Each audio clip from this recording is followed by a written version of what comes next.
Hi, this is Misha, and a few of you out there in YouTube land have asked me about AK magazines and AK pouches and just generally showing off some gear. Well, last night I thought I would just kind of pull out pouches and show you. I thought it might take 5 minutes. I didn't realize how many different AK pouches. This isn't all of them. I have more. They've been given to me over the years. I bought them for $1 a pop. Sometimes they came with guns. There are a lot of different AK pouch styles. Since I didn't buy most of these marked, made in Romania, made in Hungary, made in Russia, some of them I don't really know what they are. Some of them I have an idea, and some of them I do know.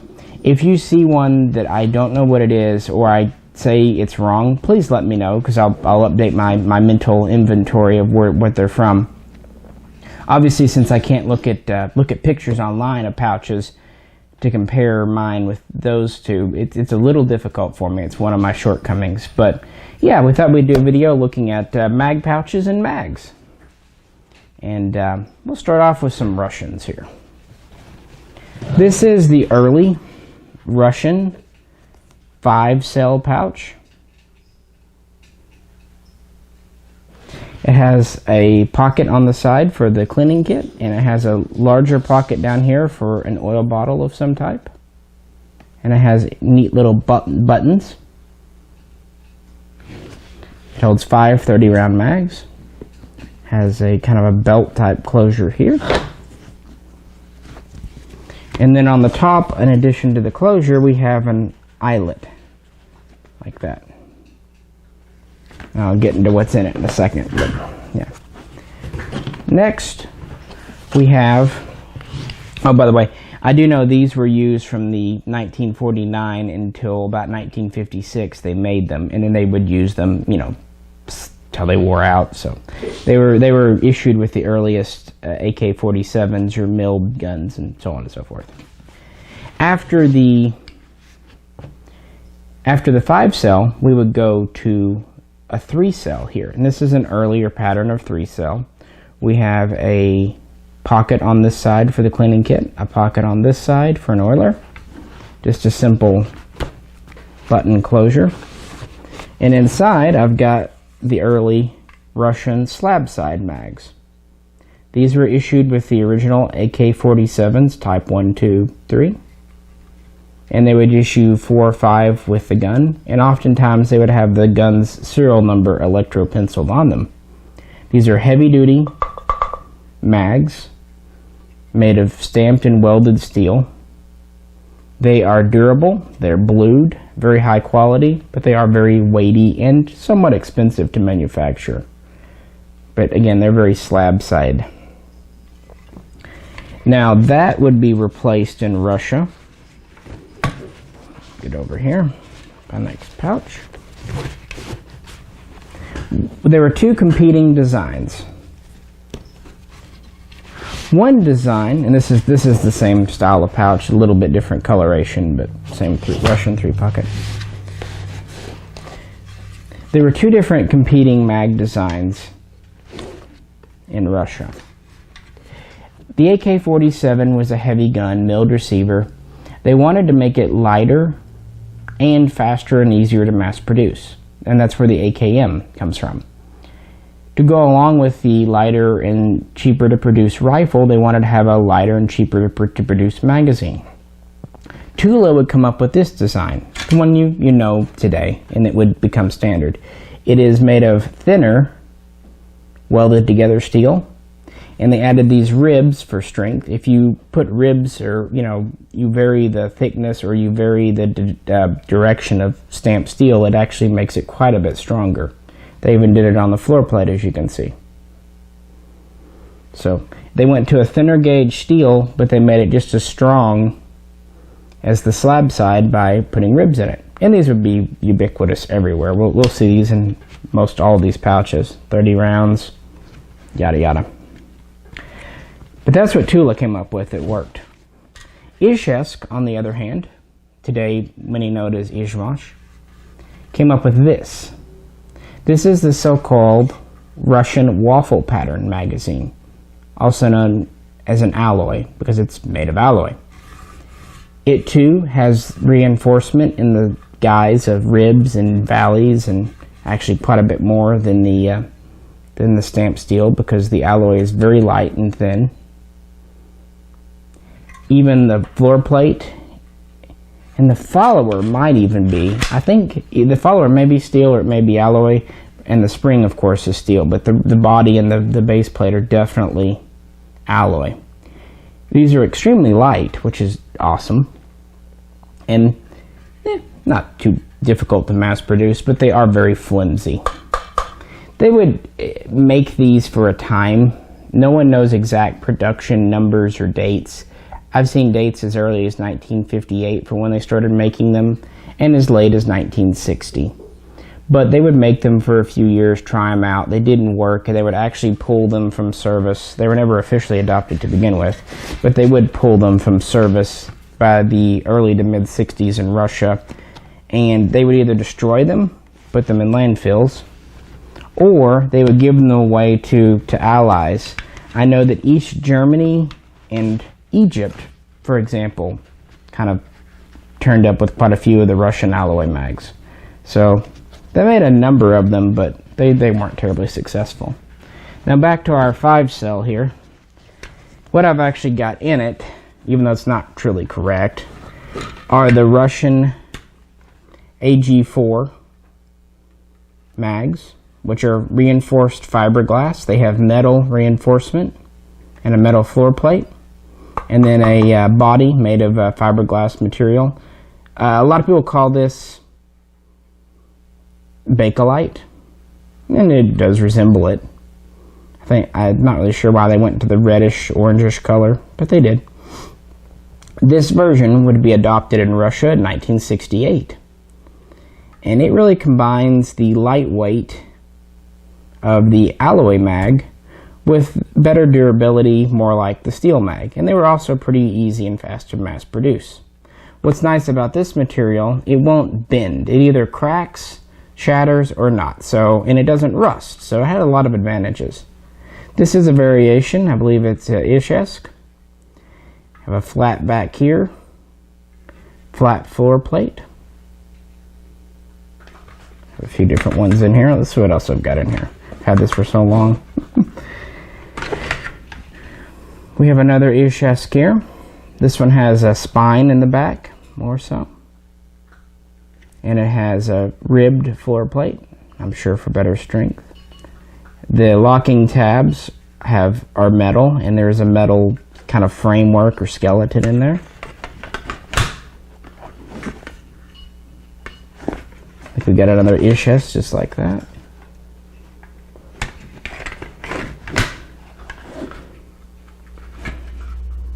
I have a Tula here, a little bit different pattern.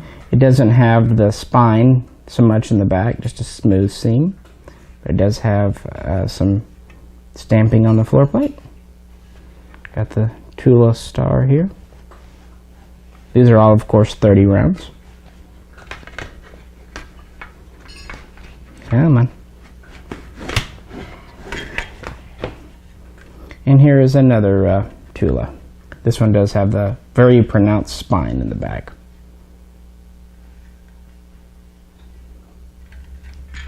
I'm not really a mag collector as such, but over time, if you do AKs, you kind of end up with things. So as I found them, I just stuck them in this pouch.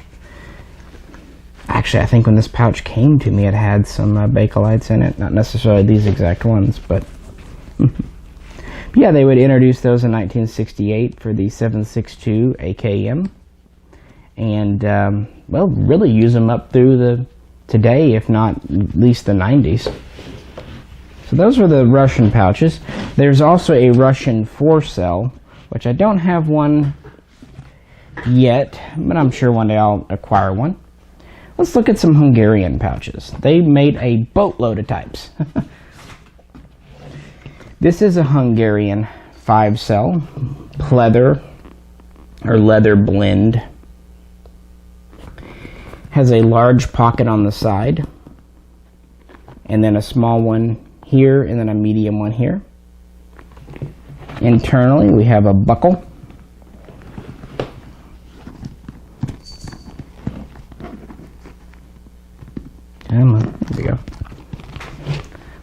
No, there's not a closure, it's just a flap.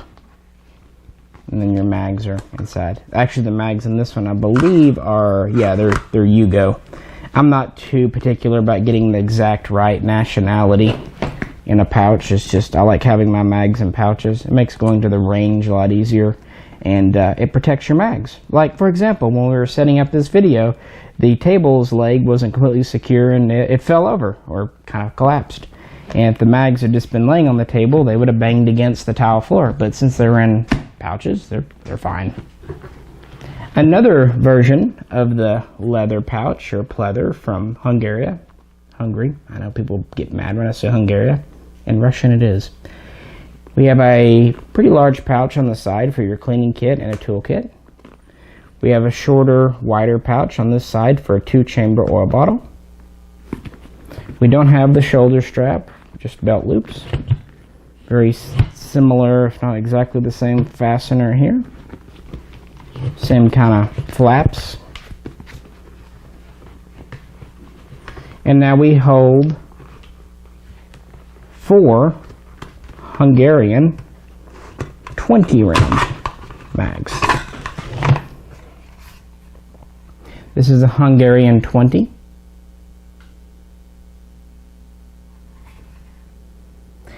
You can tell a Hungarian as the ribs come all the way down to the bottom. If you see one where the ribs stop here, it's either Romanian or perhaps Chinese. But I had some Romanians a few years ago that were given to me by Century Arms, and apparently they're really rare because people offered me a bunch of money for them, and I ended up selling them all. You know, when people are offering $200, $250 a pop for a mag, you know, I like mags, but that's money. But yeah, the Hungarians are similar. The ribs just come all the way down. This one is phosphated, some will be blued. They would use their 20-round mags quite a bit in the AMD series, the AMD 65 namely.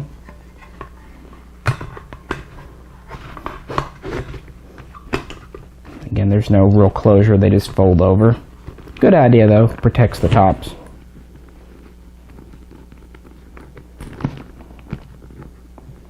Buckle it back up. After that, Hungary would go to canvas style pouches. We have one here, which is very similar to the 5-cell leather.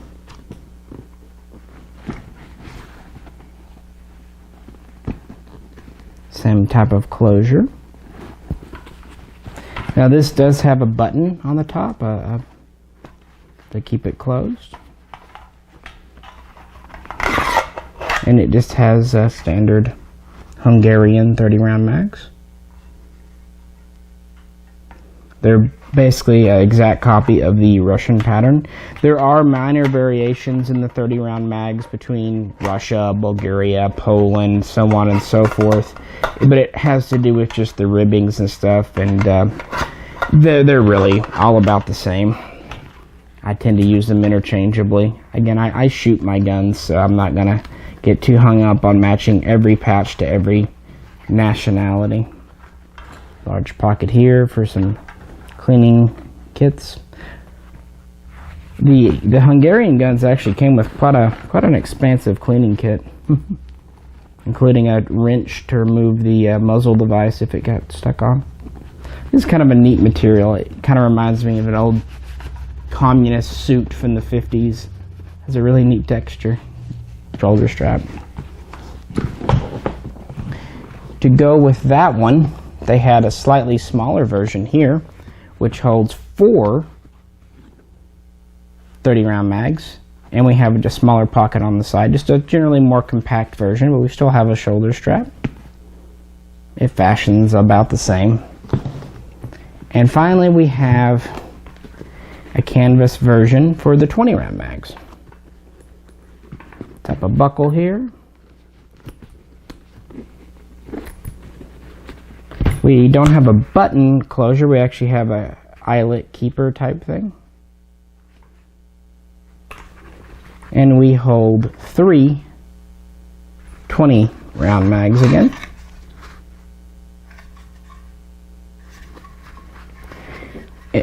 We have a smaller pocket on this side and an oil pocket on this side for a 2-chamber. We also have a small pocket internal here. You can see this actually unbuckles, and there's a place for your cleaning kit tube right here. So they kind of redesigned where things went to make it as compact as possible.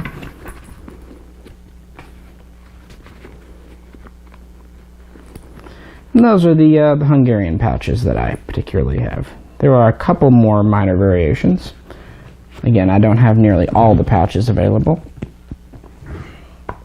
Moving on down, we have a Polish 3-cell. It's very close to the Russian, holding 330 rounds.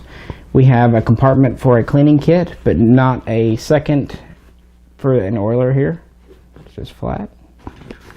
The belt loops are kind of made of this anti or mold resistant sprayed material. Not really too much unique there. This is an Egyptian pouch, again based on the 3-cell Russian pattern. The only real difference, we have 2 large compartments that'll either hold an oiler in each one or something else instead of just a small cleaning kit. Also, the belt straps are made out of the same material as a Egyptian sling. It's kind of a lighter weight canvas. I do have Egyptian mags in this one. They are very, very similar to the Russian. These have a painted finish, much like a Egyptian Mahdi would, or ARM, or Misr, or whatever you'd like to call it. Sorry, this one belt loop was broken. Not belt loop, but fastener. It was strange. I had 4 or 5 of these pouches come in. Every one of these was either cut off completely or broken, almost as if they did it intentionally. I engineered it back together. Here we have a Yugoslavian pouch. It is a pretty unique design. They had several different styles of shoulder strap. Some of them look like a Yugo sling. This one's a little different. I've got quite a few of these pouches, and there's tiny minor variations in a lot of them. This kind of has a rubberized interior top here. Now inside we have 2 flaps, and then under that we have 2 small pockets. I think they were mainly meant for stripper clips and ammo. I have a Yugo cleaning rope and a Yugo brass oiler, but anyway, we have 2 pockets. The front 2 mags are divided with a divider. The back 2 is more of an open plan design, and there's also 2 small dividing holes here that you can put stuff in that I've used quite often for that purpose. Yugoslavia's mags are quite a bit different. The bodies are similar, but the bottom has only 2 straight lines as opposed to 3 interrupted. We have almost flat floor plates. And we have, of course, the bolt hold open follower. This one's still Cosmo-y. There are several variations of the Yugo bolt hold open mag. This particular one was originally made for the M64, the original Yugo gun that had an automatic. You can see it has this cutout on the side. That was for the bolt hold open device to trip it. But once they got away from the M64, they put standard followers in these and kept on using them. Later Yugo mags would be the same, but they would just not have that cutout.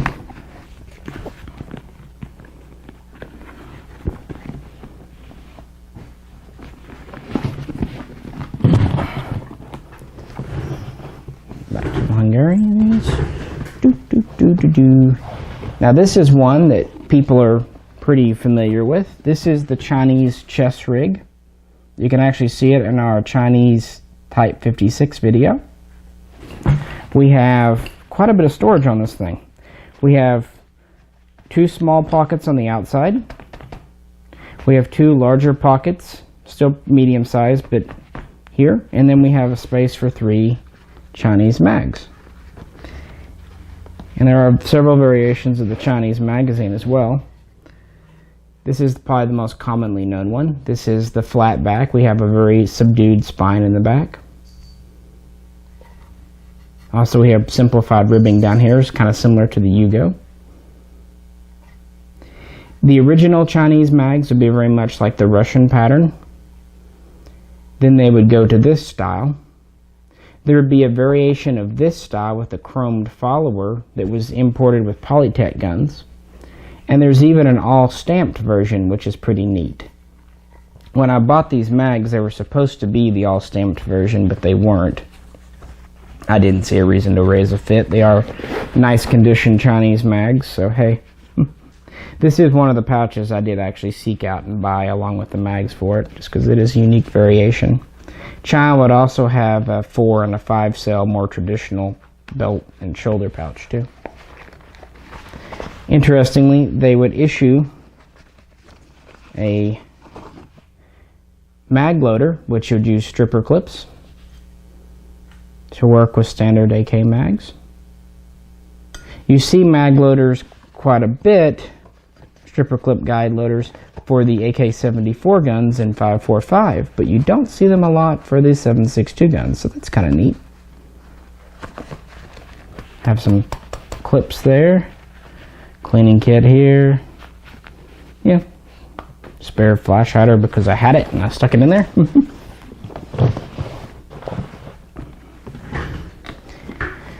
And here we have something that's kind of unique. This is a Romanian 4-cell kind of pebble grain pouch, and I believe it actually might be made of real leather, or if not leather, pigskin.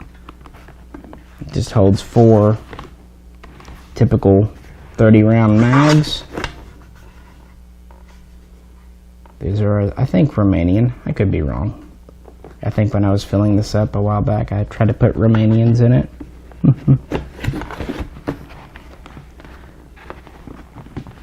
But yeah, what's kind of interesting about this, we have 2 snap closures instead of 1 on the rest. And we have no real space or provision for any kind of cleaning or storage, just 2 belt loops. I actually received this particular pouch with a wasser many years ago and thought it was neat and kept it. It's one of the earlier Romanian styles. There are a bunch of Romanian. We'll get to it later in this video or the next, but Romania did quite a few mag variations, mag pouch variations as well. But this is one of their more unique ones. All right, we'll move on. So we cleared the table, got some more mag pouches and mags out here. This is a Finnish RK62 pouch. It's essentially a copy of the Polish, because really Finland got a lot of its AKQs from Poland. We have a compartment on the side. Now, Finland didn't issue a cleaning kit like Russia, a tube type, but they did store this oiler in it. The Valmet itself would keep a sectional cleaning rod type cleaning kit in its buttstock. The mags themselves are very similar to Polish and thus Russian. Ribbed steel. But they would have a lanyard loop on the bottom. A folding lanyard loop. That's really the defining feature of a Finnish RK62 magazine. They're completely interchangeable with standard comm block, all that good stuff. Now after they did that, later on, same mag pouch here, but they would go to a polymer mag, a waffle pattern here with metal reinforcements. This is the green style with the lanyard loop in the front here. They would make these in the late 80s, but then they would go to a black version of this for final production, which is what's issued with the RK95. So this was an interim step. They obviously made a good number of these because for a while Numeric had several, but they're out. They've been out now for a while. But now that waffle pattern, let me pull that back out. The reason I had it here, it's interesting because now we have a Bulgarian mag pouch. Now the Bulgarian is a pretty darn close copy of the Russian 4-cell. It holds 4 30-round mags. It's got a large compartment in the side with some smaller compartments in it. We also have compartments internally. And these are the Bulgarian waffle pattern mags that are commonly known today as Circle Tin mags in America. These are current production. They've been making them since the early 2000s, I believe, late 90s perhaps. You can see a certain resemblance to the Finnish. They basically copied the Finnish mag, especially the later black one. Now the Bulgarian would have a little more metal on it. This is floor plates metal, and it has a bit more of a metal frame or skeleton. But again, you can see the resemblance. This one's just a little bit lighter. They're both damn good mags. It's a shame that the Circle Tins are as expensive.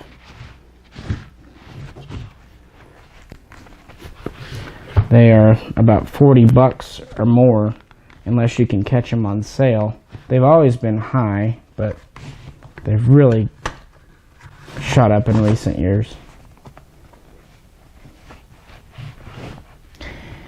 Moving on,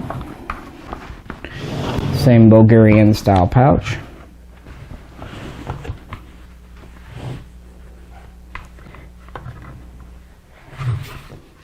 There are these. These are the Bulgarian slab side polymer mags. They've done a few different versions. They did the original bullet style. Then they did the black kind of matte style like this. These do have metal. Some do, some don't. Base plate's metal too. And there's even a clear version which does not have metal. These are mostly made, if not always made, for the American market. They're not as near as good as the waffle mags, but they work well as range mags. And they've been very cheap, but you can get brand new ones for as low as 10 bucks. So for nice polymer mags, it won't really rust on you, and you know, they're either cracked or they're not cracked. You don't have to worry about denting and that kind of thing. I like them for, again, range use. They're not really combat proven or anything, but they have their place, as many things do. Speaking about that, we have another Polish pouch here. This is a later style than the one we just looked at. Same pattern, just later construction. And this has the Polish polymer mags, Circle 11 Radom marked mags. These are not very good mags. I have a set just for collectability. They were given to me, and no, they're not really worth reselling. They work, but they're pretty lightweight. They don't have much, if any, metal reinforcement. They do have this here for reinforcement and some spining in the back, but the polymer is not that great. They started to make these in Poland in the late 90s when they were trying to export guns. And they did try to send these with military guns to look more modern, but they kind of have been dumping them on the US market. Definitely would fall into the range mag category. They work, but I wouldn't drop one.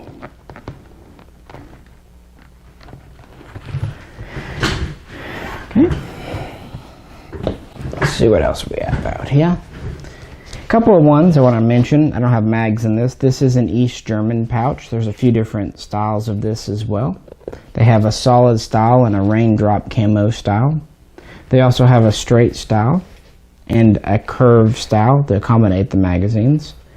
They have a style with the large compartment, and it has kind of a roll type cleaning kit in here, which is pretty common East German issue. Actually, what have I got in this one? Yeah, it has a tin in it, a little roll-out pouch. It's kind of neat, tobacco tin type cleaning kit.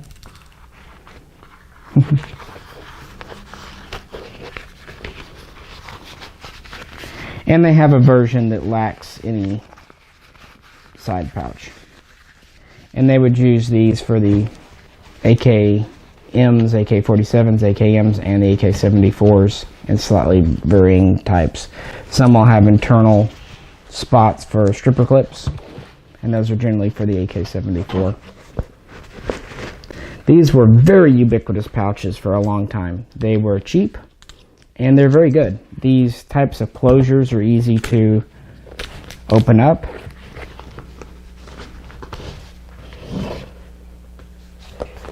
Internally, it's very similar to the Russian and the Bulgarian, with one button closure here over one mag. Or you could put stripper clips filled with ammo in there. But when you fold it up, latch it, it's quite secure. It's not going to come open on you. And these are pretty tough, and this is metal. The end of this is metal, so they're good pouches. I really like them. Well, we've looked at 30 rounds and a couple of 20s. This is the 40 round pouch issued with the RPK and later RPK 74. This was the light machine gun version of the Kalashnikov. That's why we have 4, come on, open up. There we go. 4 40 round mags in here. They're identical to the 30s, just longer. These are very reliable though. They're not like some 40s for, say, the AR-15 where they don't work, because they were issued for the RPK. They would usually issue a pouch like this to a soldier, and a drum, which we'll look at in just a second. It has a compartment down here for a oiler. The cleaning kit was in the RPK. And we have a shoulder strap. There's a few different variations of this shoulder strap. This particular pouch is Romanian, but the Russians and everyone else would use pretty much the exact same pattern. Got this over here. To go with the 40 round mag, the RPK would be issued with a 75 round drum. Now this is the original Russian pattern. Has this kind of pouch with it. Fits very tight. These pouches are basically new. What you would do, you would leave the drum in its pouch. You would just pull this down and lock it into your gun. It would keep it, you know, kind of protected, and then when you're done, you just folded it back up. But you can obviously take the drum easily out of the pouch if you need to. This holds 75 rounds, a 7.62 39. You load it from the top. You press that up to let some tension out the spring. You can load a couple of rounds in, then a couple of rounds. Once you get the hang of it, it's pretty easy. It's a very solid mag. Simple. And for being a 75 rounder, it's pretty small, isn't it? And it definitely doesn't hang below the gun much. It actually hangs down about as much as a 20 round mag. This was the original issue magazine for the RPK, and this style of drum mag was reliable, especially for being a drum mag. I'll fiddle with that later. Like I said, they're kind of tight, but it was slower to reload, and it was, you know, heavy and complicated to produce. So that's why the 40 rounds exist as well. Now, that was the European version. Russia, Bulgaria, many others used the top loading RPK 75 round drum. This is the Chinese pattern. We have a little kind of kickstand here. We do not load it from the top. We actually load it from the back, by flipping these open. This is hinged. You drop your cartridges in, and then after you load your loader up, passing it back, and then you use this key to tension it up. There we go, that way. Obviously, since it's empty, it can't really do it. These used to come in directly from China, but since sanctions back in the 90s, now ones like this, they actually come in through either Korea, which are copies, or Romania, which are, I think we all know the story there. They're essentially Chinese drums rebranded in Romania. It's kind of funny. The pouch I'm actually putting it in is from the RPD, and the reason I can't use a standard 75 round drum pouch is because this drum is quite a bit bigger. It's flatter and it has a larger circumference. So it's a bigger drum. I don't necessarily think these are faster to load than the top loader. In a way they are, in a way they're not. If you have a nice stable surface to get your cartridges dropped in on, they are. But you have to wind it up afterwards, so that takes some time. Whereas with the top loader, just press the button, drop in some rounds, press the button, drop in the rounds. So they have pros and cons. I definitely think the Russian pattern is more durable. It's heavier steel. I generally think it's a better drum for military use. But the Chinese definitely have some assets to them too. And the little kickstand's kind of neat. Well, finally here, we have this. If I hold it upright. I'm going to ask you, YouTube, what do you think this pouch is?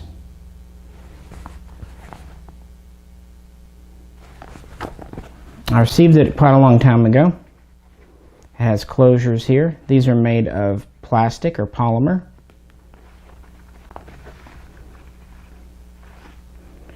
It holds 4 30-round mags and really not much else. My thought is Chinese, but I've had some people tell me no, it's Polish and a few other things. So yeah, what do you think this is? My guess, my best thought is Chinese.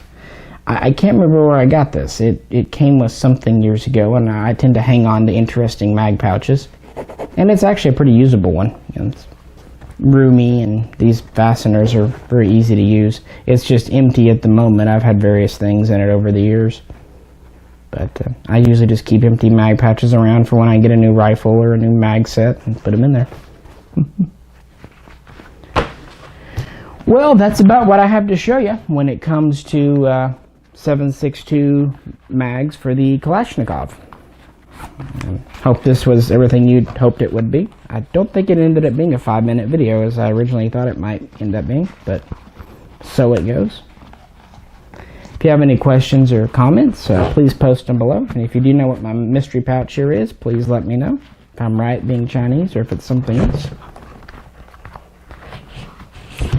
And we will do a second part looking at the 5.45 mags and some other interesting mag variations that are out there, I'm sure. But this is about all we could fit into one video in one day. Good. New pouches are really a pain to work with. It is a neat pouch for this drum, though. The way it stores it and keeps it nice and safe. It even has a little leather insert to keep the spring lever protected. Leather strap in the back. As always, really appreciate you tuning in. This is Misha. If you liked the video, please click. If you haven't already subscribed, we'd like it if you would do so. We really appreciate it when folks do that. Please tune in again next time for something hopefully interesting and unique. We'll catch you then.